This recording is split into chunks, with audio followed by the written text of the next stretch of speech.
Pints with Jack, Season 4, Episode 90. After Hours with Dr. Stephen Thorson.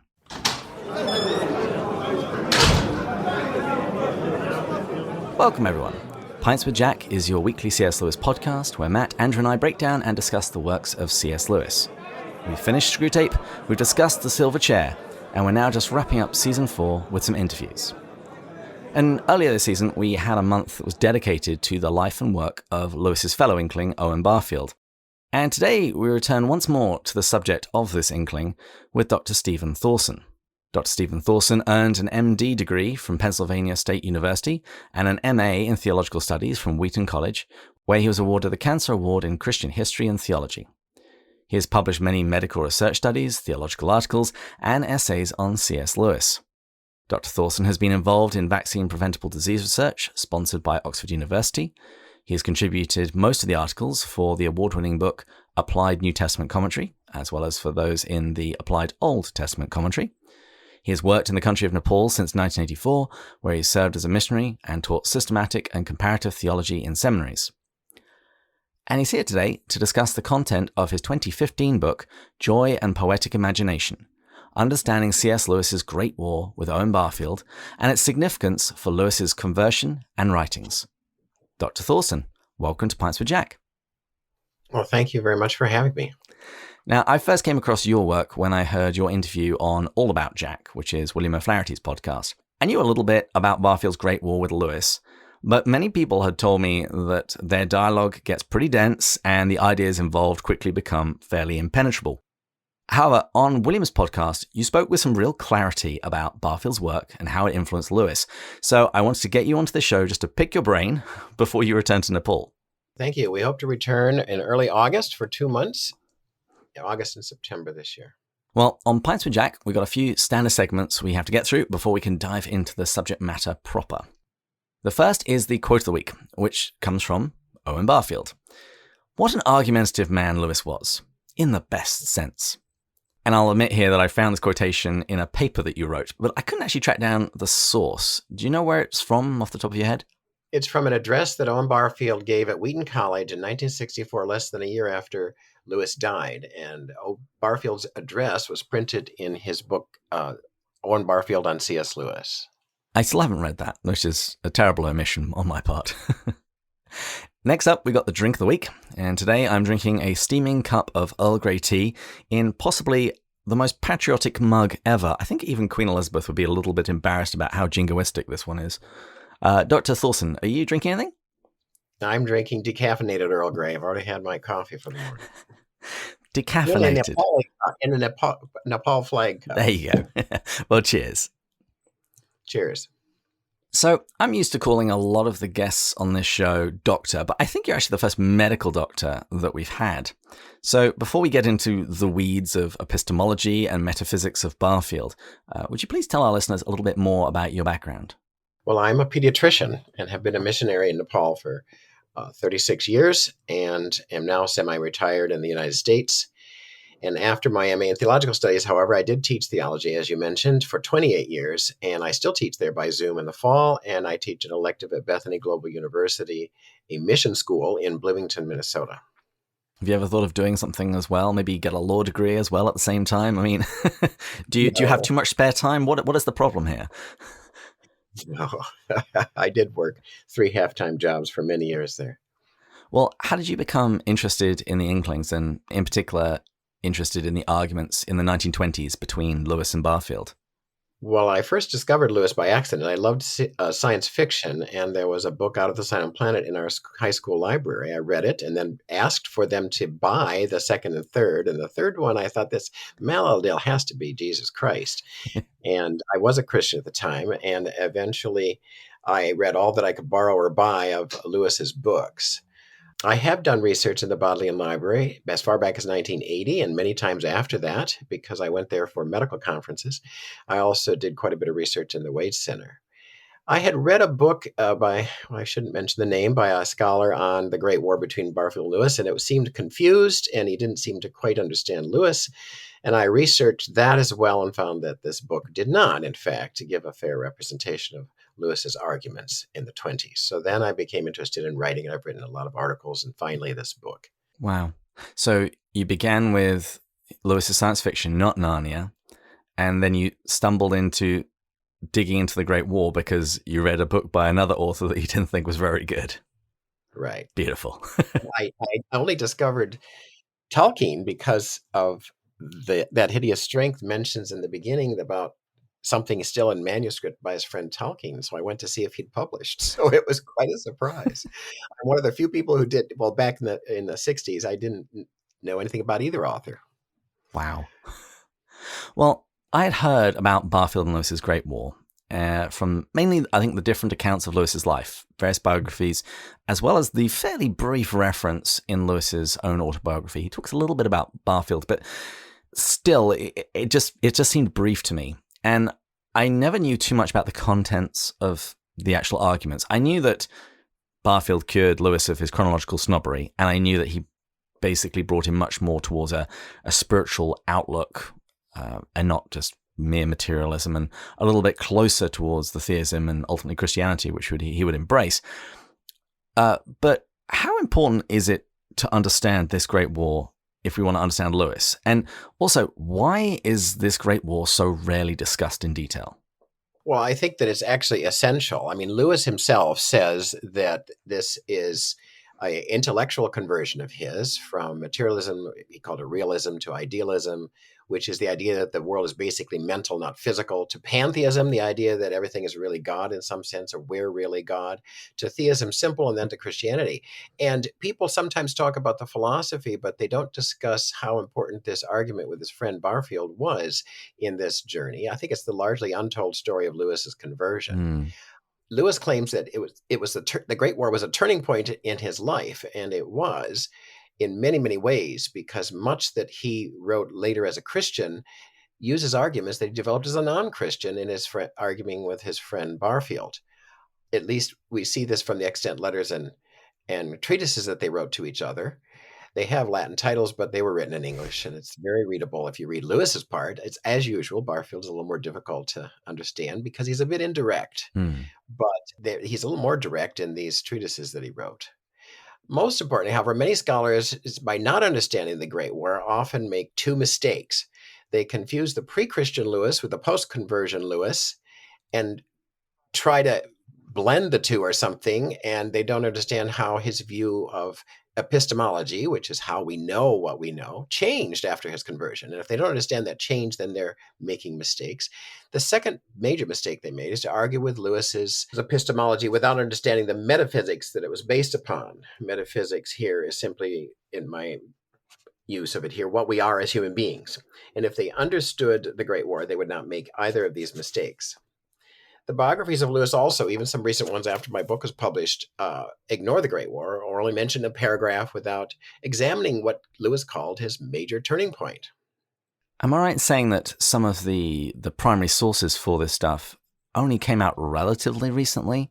Those exchanges between Lewis and Barfield, and I think even a lot of the letters weren't even included in the early collections. This is true, but most of these people I'm talking about have actually studied both in the Wade Center and the Bodleian, or in one or the other, and all of these were extant in the as a photocopy, at least, in both of these collections. And yet they still sort of skip over it. We were talking before the show about Lewis's conversion and about it being twofold, and I find the bigger jump in many ways is trying to get somebody to move from materialism to belief in God. And it does strike me as very strange that gets skipped over quite so quickly. But even Lewis himself in Surprised by Joy, his transition to Christianity, it seems slightly rushed in terms of he had this conversation with Tolkien, and then a little bit later he goes for a ride with his brother, and now I'm a Christian. It's like, I always want to know more. And I think I'm not the only person to read Surprised by Joy and wanting those sections to be unpacked a little bit further. But even Lewis seems to rush through it. He rushes at the end. He's basically talking about his recurring experience of joy or desire, which is not just longing or Sehnsucht, even though he uses the German word. It's not just longing simple, like you sit there in a reverie dreaming about what happens if you lived in a castle or something. It's a sudden stab of desire for something unknown, really. And he's often described it in several places, including Barfield has described it this way, as a longing for a longing that has just passed.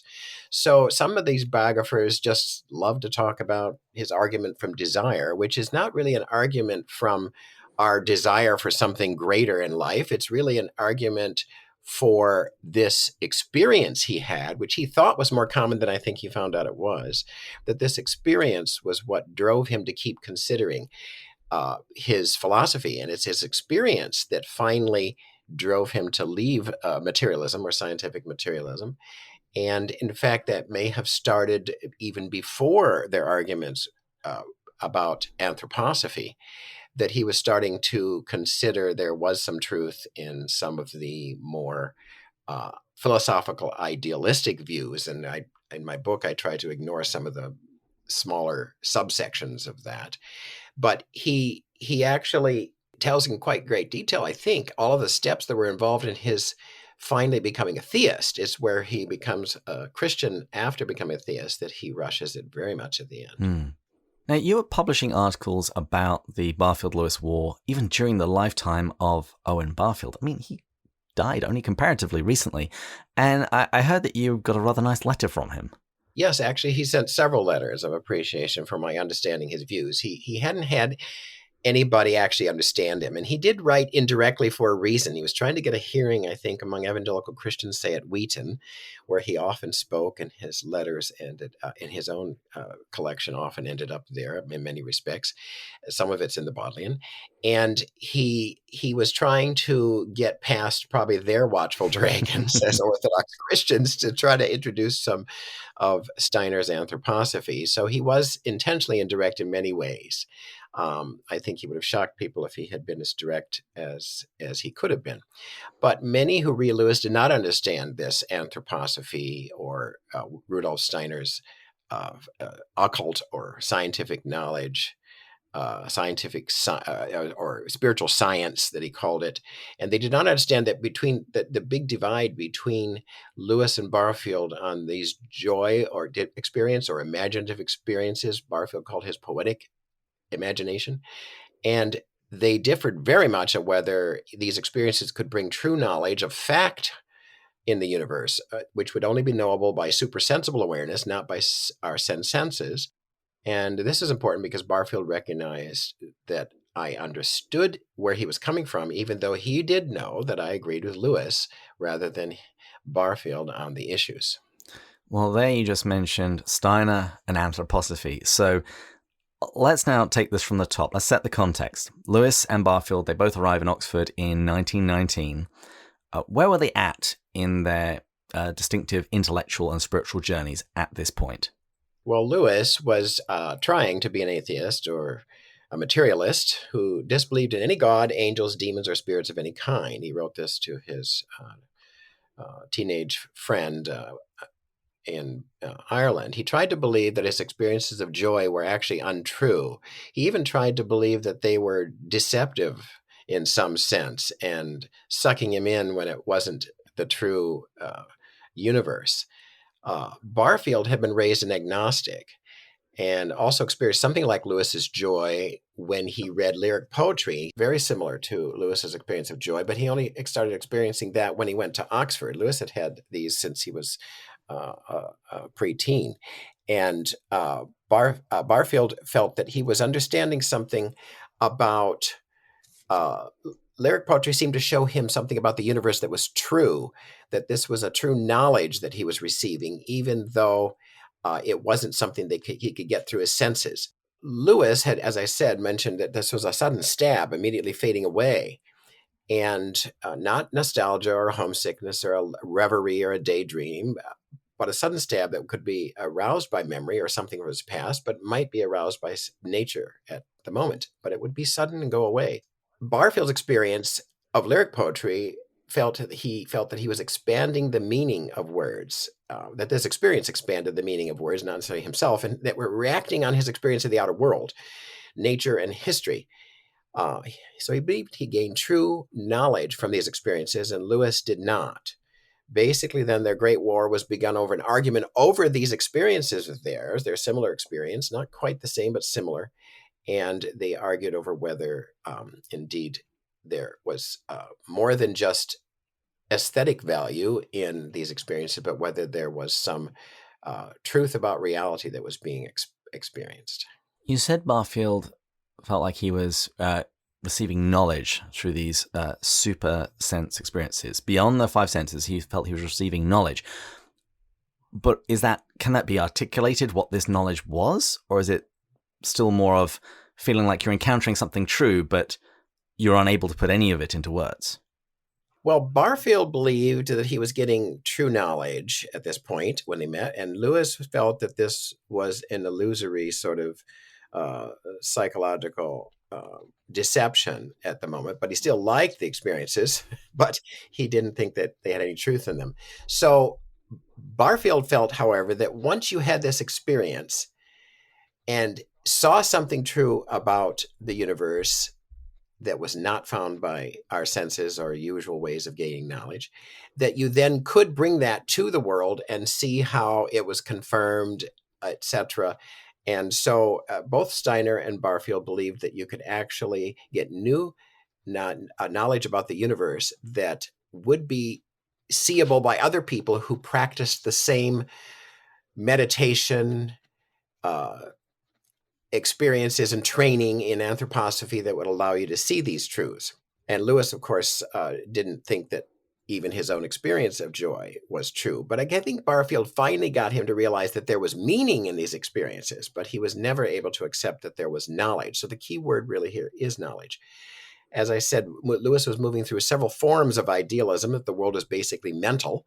When O.B. became a follower later, several years later, of Rudolf Steiner, and I will say that he's an Austrian neo-Gnostic philosopher who founded what he called an occult science or spiritual science of anthroposophy. Anthroposophy means the wisdom of man.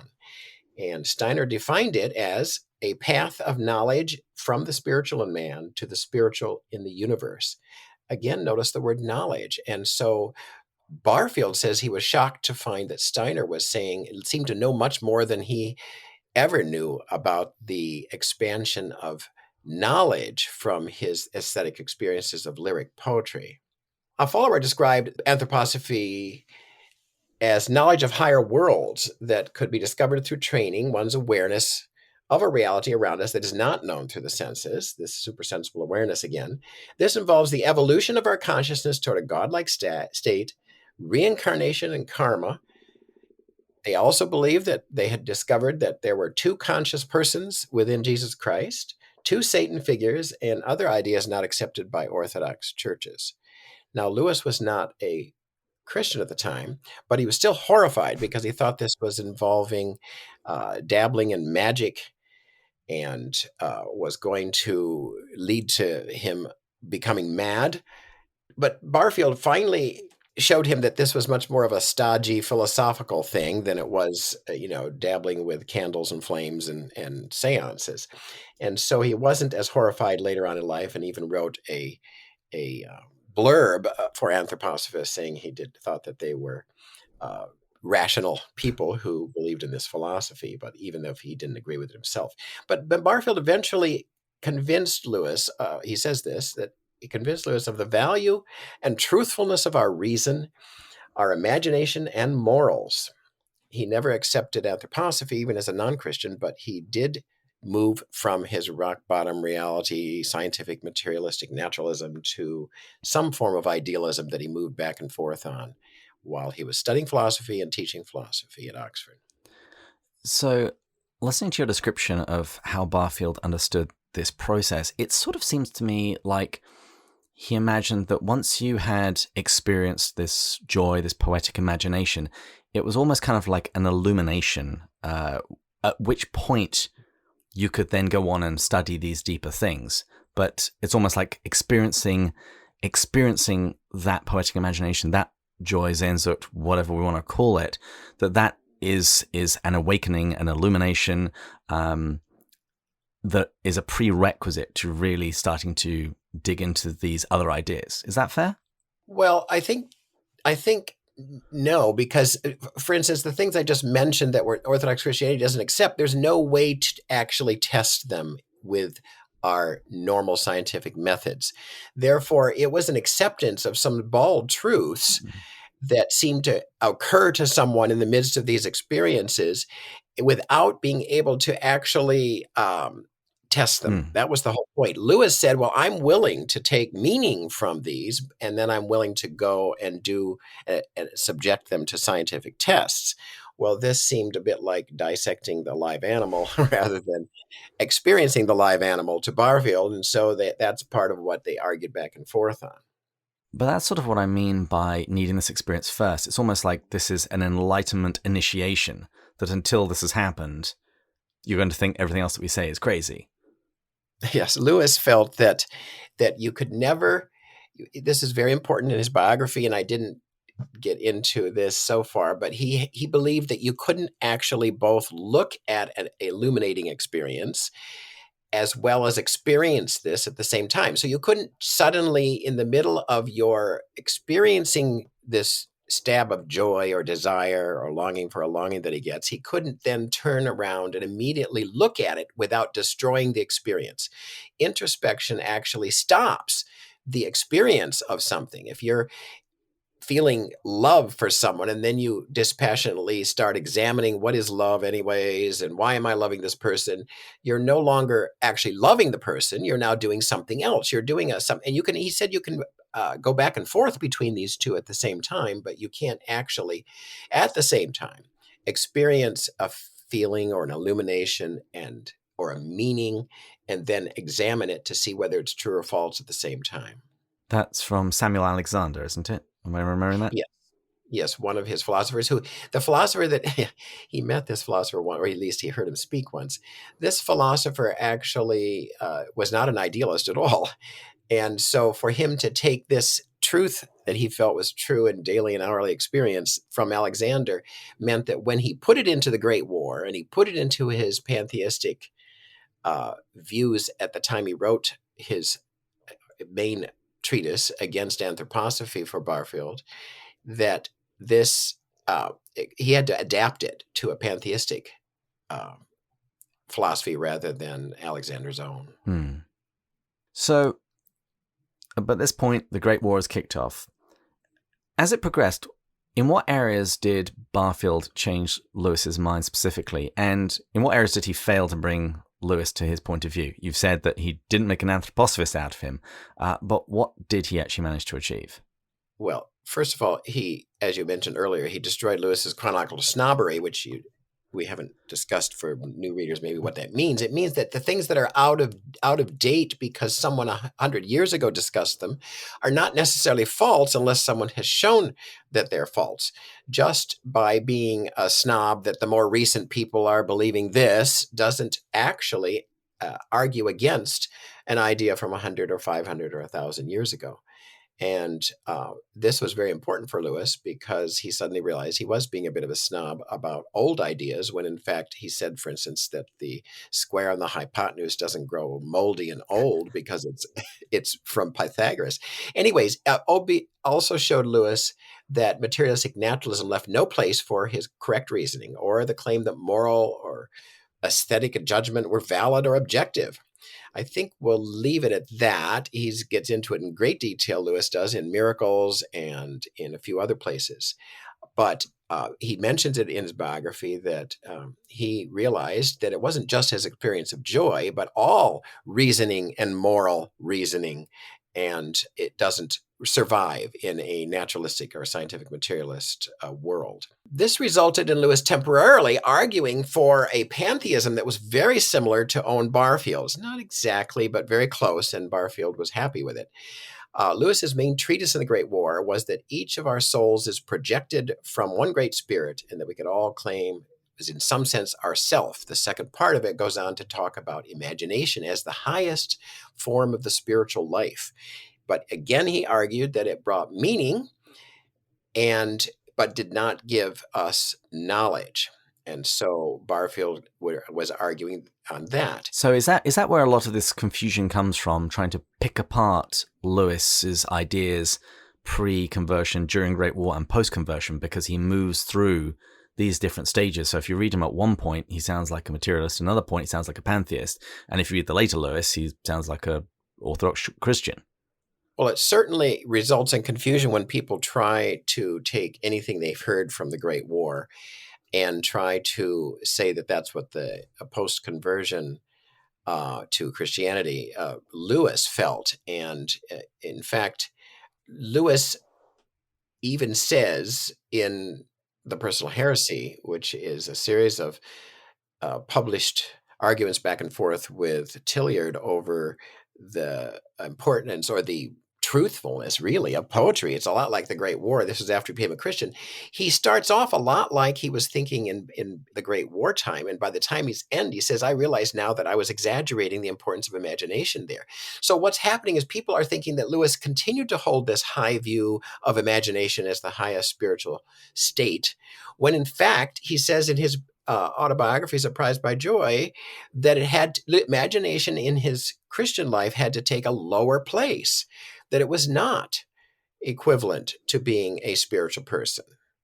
Although it had great value, it wasn't the same thing as being spiritual.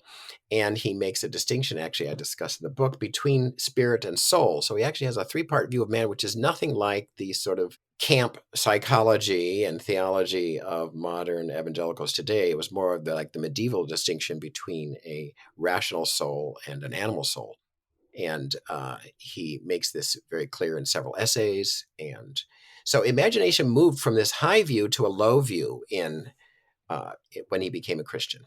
Lewis felt that in the Great War time, that when we were having this imaginative experience, we were seeing as spirit sees. So in some sense, we couldn't look at spirit, but we could experience life as spirit does when we're in this imaginative experience. And when he became a Christian, he realized that this imaginative experience was something that did not make us see as God, but maybe God was using it in his life, at least, to point him toward God. But he didn't think that it was automatically pointing everyone toward God, but that God, in fact, can use imagination to point people toward God, and did in his own life. However, you asked that was what sort of way he got out of Barfield, is he moved toward this pantheistic view, but still refused to accept knowledge from this experience. And Barfield then argued with him that if you're actually seeing as spirit sees, if you're actually projected from the Great Spirit, how can you say experiencing what spirit sees is not showing truth? Because spirit would, of course, see truth. And this was a very telling argument, I believe. And Lewis was forced to either give up his pantheistic worldview of us being souls projected from the Great Spirit, or accept that it was true knowledge coming from these experiences. And to the sadness of Barfield, he gave up his pantheistic worldview rather than give up what he felt Alexander had showed him, that you could not experience love and examine the feelings of love at the same time. You couldn't experience joy and examine what was happening with that experience of joy that had just left you at the same time. So instead of accepting OB's epistemology based on their, at that point, shared metaphysics or ontology, he gave up that shared worldview of pantheism, or something very close to Barfield's pantheism, in order to keep the truth that these experiences gave meaning, but not knowledge of true facts. Shortly after that, he did accept as a theist that a true creation by God was needed instead of a pantheistic projection. He now felt that we had reason like God, but that didn't mean we were rejected from God, because we make mistakes. And so we are an image of God's reason, for instance, and an image of God's creative instincts, but we make mistakes and we're not the same thing as God. So throughout this journey, Lewis is trying to square a philosophy that fits with what he's experienced and the consequences of it. So he saw a problem basically he'd have to dispense with Alexander's idea if he was going to follow through on his current model. So he ditched the Right. model. He dipped the model, and Barfield was very sad about that. Of course, when he became a Christian, it wasn't just creation. It was the creation that he could accept with theism. But when he became a Christian, he needed the concept of the incarnation, that he said that we can't turn around and look at God at the same time as we're sort of experiencing God, but he in the Great War. But when he became a Christian, he realized that, number one, we were separate, created by God to be a separate person. But number two, God, in fact, was incarnated in Jesus Christ so that we could see him in this world. And we do see him in scriptures today. And the apostles did see him in physical form back then. So he accepted both creation and incarnation. And he said later that the great divide really with anthroposophy was creation and not projection. And that the incarnation was needed for him to be able to see and talk about God. And that relates to something else that I wanted to briefly discuss, because when I first started reading about anthroposophy and started dipping into the works a little bit, it did strike me as sounding an awful lot like Gnosticism. And that was how you referred to it earlier, sort of a neo-Gnosticism idea.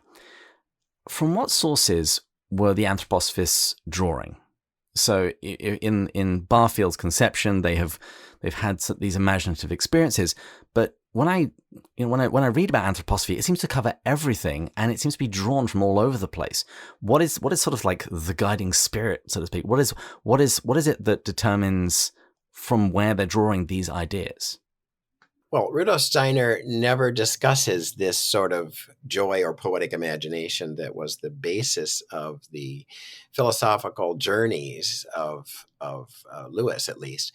And Steiner actually was influenced a bit by theosophy, which is supposed to be the wisdom of God, and their Eastern roots. And he loved a lot of those Eastern roots. So when he believed, for a number of philosophical reasons, that we are projected from a great spirit, he felt that, in fact, that great spirit is evolving in consciousness through all of our soul's consciousness. And that, for instance, just briefly, when we think 2 + 2 = 4, and you think 2 + 2 = 4, that's not really two different thinkings. He says we're all going to the same thinking, which seemed to be evidence to him that we were all part of a larger mind behind us. And so this evolution of consciousness requires reincarnation and karma. It requires us to be reincarnated over and over again so that we can experience more and more of an individual soul's experience of the world to contribute to the great spirit. And he felt that there was truth in a lot of these older Eastern religions and philosophy, just as theosophy did. And I think he was largely influenced by that. I personally don't believe that he saw the truth of reincarnation and karma and two different Satans figures and two different Jesuses within one body from his meditation. I just don't, obviously I can't accept that as an Orthodox Christian, but Barfield did believe that that was true. And it did believe that and anthroposophy believes that the incarnation of Jesus was the central point of history. But they don't. In fact, Barfield has once talked about the death of Jesus as a tragic mistake. Which sounds a little bit like the Episcopal ghost in The Great Divorce. Yes. You mentioned the meditations, and when I read about Steiner, I found this was a big part of his system. What did that actually involve? Well, it involved ultimately intuition and imagination and inspiration, and it was done by training. So they did meditative training. Lewis, in one letter in the Great War, that's the Great War letters are in the back of the appendix on the third volume of the collected letters of Lewis. And he mentions in there that Barfield had asked him to meditate on a seed for several hours, and some sort of blue light would come from around the seed and he would see. I think he's being facetious, that this was a little bit simplistic and a little rude to Barfield about this experience. But it was meditation and special training that you needed in order to see these truths that are super sensible and not actually from the seed, but come from beyond the higher worlds. and you can travel in those higher worlds. I mean, Barfield has in one of his sort of philosophical discussion books, discusses a spirit guide. I mean, it's very much seems similar to modern New Age, not so modern now, 20 years ago, 30 years ago, New Age sort of thinking. Nowadays, it's moved on to several other lumped ideas. But the point is, it seems to be awful lot influenced by Eastern religion and philosophies rather than anything Western. Now, obviously, you cover a lot of this material we've discussed in detail in your book, Joy and Poetic Imagination. So would you just mind whetting the appetites of the listeners by telling them a little bit more about the topics they will learn about if they pick up a copy? Well, first of all, they'll see a description of both Barfield and Lewis's experiences, Lewis's joy and Barfield's poetic imagination. You can call that with capital letters because they did. And then there's a discussion of each of the treatises and letters of the Great War, explaining Lewis's temporary version, which is important to know, of pantheism and the high view of imagination, which also he didn't continue to hold, of seeing as spirit sees, only meaning, not knowledge of truth and falsehood. And then I go over the post-confusion views of Lewis and how they're dramatically different.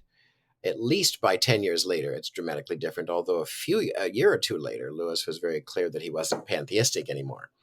And I show how these Great War arguments appear in all of his Christian writings throughout his life, and toward the end even. And I discuss Lewis's three-part view of human beings and how he felt that this was terribly important for him to be able to answer that being a great musician or a great artist or a great writer didn't make you spiritual, because he had to distinguish between two parts of our mind, a natural part of soul or psychological and a spiritual part that was in some sense supernatural and outside the chain link cause and effect naturalism that he'd held before. I show how he uses these arguments in showing how belief and faith are valid and the new lower place for imagination, and how the Holy Spirit is involved in God's revelation to humankind. And there's a final chapter of the main chapters on Lewis's clear denial of Owen Barfield's evolution of consciousness, and how Barfield wondered why Lewis didn't become an anthroposophist, because he hadn't quite understood the difference between change and progress in Lewis's mind. I also end with a little conclusion chapter of each man's warnings to each other. They both were very worried about their friend for their views, and Lewis has drawings and stories, and Barfield has stories and a verse drama where they give warnings to each other about their view being so wrong that they are in some sense in danger. And this is where I get a little more personal and say, well, I happen to accept Lewis's argument, but it's interesting that this is the chapter that some people are upset with, because I'm trying to say that they're warning each other when I think they clearly knew they were warning each other. There's also some definitions of philosophical terms and a discussion questions at the end of each chapter that can help people if they're using it to study in a group. Just as you were just wrapping everything up there, I thought of a couple of things that I meant to ask. So you've spoken about Lewis having a lower view of imagination after the Great War, but it's still kind of high. I mean, he speaks of the mind being the organ of truth and the imagination the organ of meaning. I mean, that's still pretty significant. But it's just the point, it's still not Barfieldian. It's still not, this is how we get knowledge. Right.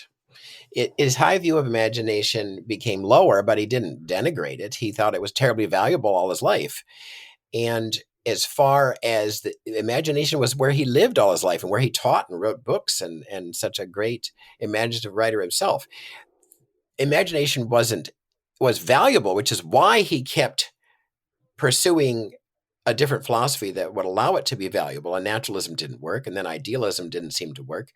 And suddenly this great spirit started talking to him and he was praying to it, etc. And so he became a theist and finally a Christian when he realized that Jesus Christ really could be the Son of God.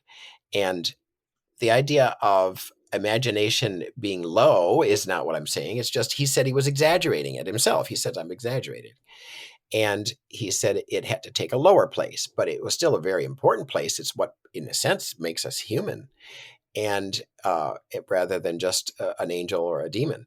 And he didn't have a low view of imagination, but he had a lower view after he became a Christian, and he still used it effectively. He still said that these experiences of joy were what God used in his life, not necessarily everybody's, but in his life. It isn't automatic, it isn't spiritual in itself, but God used it in a spiritual way to bring him to himself. So imagination was what brought him to God and Christ. So it's not low, it's just not this ultra spiritual highest state of the spiritual life. It had to take its place where it should be, like he talks about in Four Loves. Any of these loves can become a demon if they try to be a god. They have to take their place as secondary things underneath God's love. And that's an excellent advertisement for next season when we will be going through the Four Loves. Good.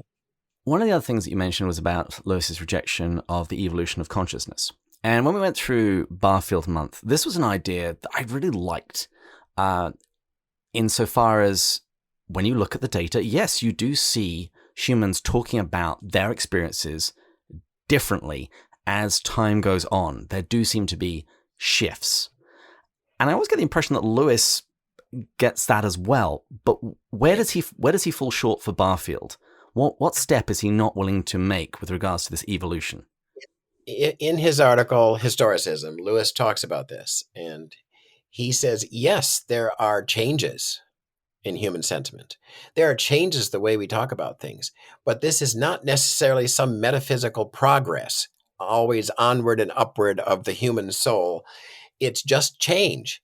And so Lewis is saying change is okay. Seeing patterns in history is what historians should do.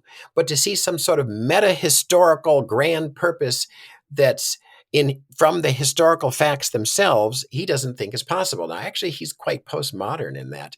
And Barfield believed that there was this grand meta-historical narrative that Steiner had revealed of different stages and ages of mankind, in which case we would eventually become the spirit man. And so this evolution of consciousness was part of a grand narrative for Barfield. And for Lewis, he said, unless God has revealed it to us, we could never get a meta-historical narrative out of history and the facts of history itself. We can see changes, and we can see patterns that repeat themselves, and we can see how people's thinking, for instance, he wrote his Allegory of Love all about how people's views of women changed over the centuries through allegory and on into the modern romance and romantic movement. So he was willing to definitely see changes, and that our consciousness changes. He would not call it evolution in the sense, if evolution just means to change, yes, but if it means some sort of progress as measured against some sort of meta-historical narrative, that's what he rejected.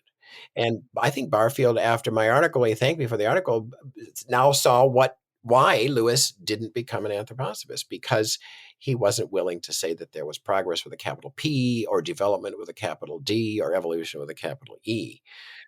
And it's kind of ironic, really, because, as you mentioned, out of this Great War, Lewis was cured of chronological snobbery. And it seems to me, if you go for the full Barfieldian position on the evolution of consciousness, you are assuming that all progress is good, that all change is good. And in chronological snobbery, we saw, no, it isn't necessarily, and therefore why would you expect it to happen on a macro scale either? Well, I suppose they would say that ultimately the God or Great Spirit would make sure that it follows the proper narrative, even if there are setbacks. But in fact, they showed a pretty much descent and reascent. After Jesus' incarnation, there was a reascent starting. And yes, we do see things like all those words hyphenated, self dash something coming in after the Reformation, etc. And so, yes, there's change. And Lewis was perfectly willing to discuss change. He wrote a whole book on change of our view toward the idea of love in literature. But he doesn't think that it necessarily means progress. I could see a way of trying to redeem it when you place on Christian goggles and look at history, because ultimately the Christian position is that, no, we're going to end up in God's kingdom and everything will ultimately be progressing towards where it ultimately should be. And, you know, the pitfalls along the way and the stumbling along the way was more of just a blip, something incidental. Well, Lewis believed in the fall. And I'm not sure Barfield they believed in a fall, but they felt it was a fall into, Steiner felt it was a fall into matter, that it was our spirit falling into matter, which is very Gnostic. Um, Lewis believed that, yes, God has revealed certain things in Scripture, and so we know some of the big history, the meta-historical narrative, but it wasn't gotten from within the facts of history itself. It's gotten from revelation. He also believed that, he talks about this in several places, especially his Funeral of Great Myth, etc., that we're not going to have progressive onward and upward. It looks as if we're going to have a sudden cataclysmic end at the second coming, and we're going to have God step in. The author is going to step on stage and fix things that we've messed up. We haven't necessarily having progress in all this. So he believed in the second coming as a dramatic fixing of history and change in history, and yet it's going to be from without and not sort of developed from within or by man's own self-consciousness evolving through many incarnations in this world. And sort of just to wrap up that conversation, Barfield became an Anglican towards the end of his life. The impression I've always got is that he just felt like his anthroposophy could fit within that, rather than there being a distinct shift in his own views or opinions. Is that fair, or do you think there's something else going on? Well, I think anthroposophists have to be the first to admit that his conversion could not be to a position that would deny what Steiner had written and Barfield himself had defended about the two different Jesuses, the two different Satans, the importance of the incarnation and the tragic death rather than the saving death of Jesus on the cross. So they would have to admit that that doesn't mean that. They're using Christian when they say he became a Christian, he was a Christian, that they're using it in its minimal sense that he believed that Jesus Christ was in fact part divine, one of the Jesuses, and that the incarnation of Jesus was the turning point in history. Now, the biographer, Simon Blackson de Lange, the only one who's written a long biography of Barfield, hints, and others have as well, that he may have just become baptized in the Church of England to please his wife. His wife was never an anthroposophist, was angry about it being an anthroposophist. They had fights over it. She basically said, you should have told me you were an anthroposophist when we got married and such. And so she remained a solid Christian attending church all her life. And he may have done this just for peace in his home later in life. Lewis does write a letter thanking him, praising him, or congratulating him on his getting baptized in the Church of England. But I don't believe Simon Blackson de Lange or any other anthroposophist believes that he repudiated anthroposophy in becoming an Orthodox Christian. He didn't become an Orthodox Christian. He got baptized in the Church of England, which at that time was getting very broad anyways. Is there anything else that you wanted to touch on before we wrap up? No, I just think that if you understand what Lewis was before he was a Christian and how it changed afterwards, you do not have to get confused by either his biography. People, for instance, take some Great War era talk of Lewis in the Surprised by Joy when he's talking about his previous views, and then they try to say to fit it in with his post-Christian views, which doesn't work at all. If they understand that, I don't think that they have to go wrong in Lewis's views, but they do end up with wrong views of Lewis trying to fit together. Now, I know Norbert Feinbergen is about to publish his German thesis, where he tries to argue for a high view of imagination even after Lewis became a Christian. And I'm just saying, yes, it's high, but it's not spiritual. And he'll try to argue differently. We're friends and like Barfield, and I mean, not like Barfield. We're both Christians and believe Lewis is correct about many things. But he's going to argue that I'm slightly wrong in my book, and that's great if he actually argues from the data, and we can continue. We've had epistolary discussions in 7, where we finally ended up more or less agreeing on what the argument was about, but we haven't agreed on everything. But we agree on the most important things. So like Lewis says in the Four Loves, friends, they don't necessarily have to agree, but they have to agree that the same sorts of things are important. Important, yes.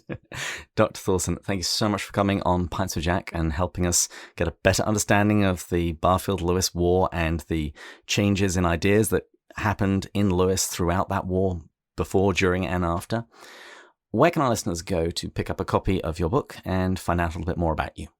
Well, they can go to Amazon or Barnes & Noble. Amazon didn't put any of the later reviews about the book on, but Barnes & Noble did some quotes from the different Lewis Journal reviews about the book. And so it might be better for them to at least look at the reviews on Barnes & Noble, even if they end up buying it on Amazon. It doesn't matter to me. I've also had several newer articles about the importance of the Great War from the Taylor University colloquiums in Inklings Forever, The Faithful Imagination, and most recently a discussion of Barfield, Lewis, and Karl Barth in Sehnsucht for 2020. So if they're interested in how I'm presenting another discussion at the next Inklings when we finally have one colloquium in Taylor, C.S. Lewis colloquium in Taylor University, and I'm got a few ideas for more discussions of how expansions of little hints in my book of how the Great War is important in viewing later works of Lewis. Well, I'll put links to all of those things in the show notes. And I did go and read the reviews of your book. And one of my favorite ones was somebody saying that even though you're not an anthroposophist, you explained it clearly, accurately, and sympathetically, which yes. I think is high praise. Yes. There have been a couple of that have admitted that and said, I think anthroposophists should read this because it really explains where Barfield was at that time. And yes, Dr. Thorson agrees with Lewis more, but they thought it was fair, which is good. And a few other people have quietly written to Owen Barfield, the grandson, and complained about my book, but at least they didn't do it in public. I don't know if they could with Barfield's letters out there. Well, wonderful. Thank you so much, and all the best for your next trip to Nepal. And we also want to thank our listeners, particularly our Patreon supporters, and especially those of the top tier. That's Shane, John, Kevin, Brian, Kay, Monique, Paul, Kimberly, Gillis, Gary, Jake, Stephen, Matt, Jeff, Kelly, Chris, John, James, Kate, and Rowdy. Thank you all for helping us put this podcast together. And you can always find out more about us at pintswithjack.com, and there you can send us messages, listen to past episodes, and pick up some of our lovely Pints with Jack laser-etched glasses. And so please join us next time when we'll continue going further up and further in. Cheers. Cheers.